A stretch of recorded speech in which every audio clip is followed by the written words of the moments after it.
नाही, बैठकीत तेच ठरलं होतं की जे स्कूल ठीक करू आमचं आंदोलन आहे उद्या इंडिपेंडन्स डे आपला, तर त्या दिवशी आम्ही सुरू करणार आहे. मी स्वतः उद्या हिंगोलीला माझ्या मूळ गावी जाऊन त्या आंदोलनाची सुरुवात करणार आहे. तिथे जाऊन सरपंचांना मी विनंती करणार आहे की जे काही शाळेमध्ये सध्या फॅसिलिटीज नाहीये त्या कराव्या, स्कूल नीट कराव्या, बेंचेस असले पाहिजे, वॉशरूम असले पाहिजे, चांगले पाणी असली पाहिजे, लाईट आली असली पाहिजे शाळेत.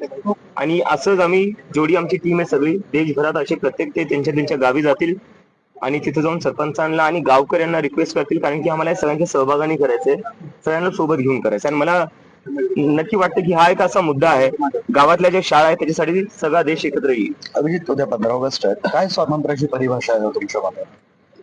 स्वातंत्र्याची परिभाषा माझ्यासाठी ते हीच आहे की जो गावात मुलगा मुलगी शिकतीये, जोपर्यंत त्यांना पूर्ण ऑपॉर्च्युनिटीज आणि फॅसिलिटीज नाही भेटत तोपर्यंत मला कुठं ना कुठं वाटतं की 80 वर्षानंतरही आपण ते स्वप्न पूर्ण नाही करू शकलो जे डॉक्टर बाबासाहेब आंबेडकर असो, जवाहरलाल नेहरू असो किंवा महात्मा गांधी असो यांनी पाहिलं होतं.